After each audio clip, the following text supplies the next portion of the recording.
کچھ کام تھا کیا کام تھا یہی تو پتا بس وہ ایک پٹیشن تھا. کیا پٹیشن تھی کو تھوڑا بتا دیں. ابھی ہو جائے تو پھر تفصیل دیں گے آپ کو. جی ہاں ابھی تو پروسیس ہو رہا ہے. جی ہاں.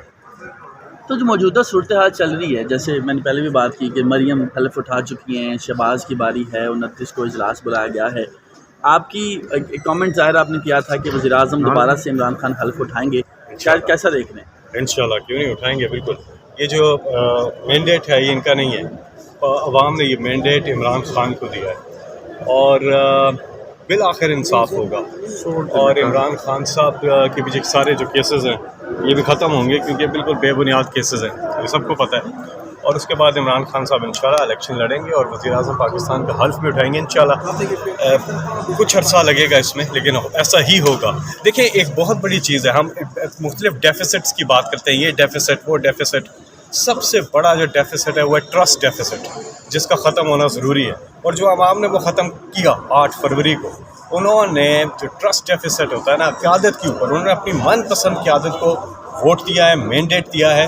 اور وہی ترقی ہے اسی میں پاکستان کی کہ عوام کی جس کو پذیرائی حاصل ہو، جہاں پہ ٹرسٹ ڈیفیسٹ نہ ہو وہ حکومت پاکستان کو تمام مسائل سے نکال سکتی ہے.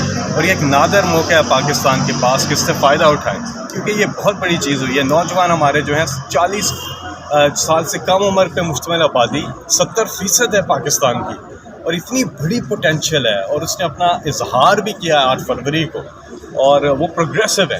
تو ہمیں اس طرف جانا چاہیے، نہ کہ یہ اس طریقے سے جس طرح سے ہوا ہے کہ 17 سیٹوں والوں کو جو ہے وہ کیا جا رہا ہے. جس کو بھی مینڈیٹ دیا ہے اور پوری اس پہ آزاد اگر آپ انکوائری کریں تو جدھر مینڈیٹ ہے ادھر کی گورنمنٹ آئے گی. اگر اس کی تو وہ جو ٹرسٹ ڈیفیسٹ ہے وہ ختم ہوگا اور پھر پاکستان آگے. پنجاب میں تو حکومت بن گئی ہے، نون لیگ کی حلف بھی اٹھا لی ہے. پی ٹی آئی کی کیا اسٹریٹجی ہے؟ بیرسٹر گور کہتے تھے کہ ہمارے پاس نمبر پورے ہیں، پنجاب اسمبلی کی تو ہم بنا دیکھیں میں تو آپ کو یہی کہوں گا کہ جو غیر آئینی طریقے سے یہ حکومت بنی ہے، جب اسمبلی کا سائز ہی پورا نہیں ہے، یہ تو چیلنج ہو جائے گا. پورا سائز ہی نہیں ہے، مکمل ہی نہیں ہے. ابھی جو ان کی مخصوص نشستیں جو جائز نشستیں بنتی ہیں وہ، اور جو پینڈنگ ہے انویسٹیگیشنز وہ ساری ملائیں تو یہ تو مکمل اسمبلی ہی نہیں بنی. اور اس کے بعد یہ ہو گیا ہے سارا کچھ جلدی میں کیا ہے، بوکھلاہٹ میں یہ سب کچھ کیا ہے. میرا یہ خیال ہے یہ سب کچھ ریورس ہو جائے گا. سر صاحب آپ کہتے ہیں کہ نمبر گیم پورے ہو نہیں گیا. ہیں، آپ کہہ رہے ہیں کہ نمبر گیم پورے نہیں ہیں، وہ نمبر اتنی تعداد شو کر دی انہوں نے. اچھا یہ اس طرح سے شو کر دی کہ آپ کے فارم 45 کے سارا اگر آپ ٹوٹل کریں وہ یہ ٹوٹل ہی نہیں بنتا. تو ان کی تو ساری چیزیں ہی آؤٹ ہو گئی ہیں، ہر چیز میں انہوں نے 2 نمبری کی ہوئی ہے. اور اس طرح سے اگر گورنمنٹ بنانی ہے تو پھر الیکشن کی ضرورت نہیں ہے. صدر کا قومی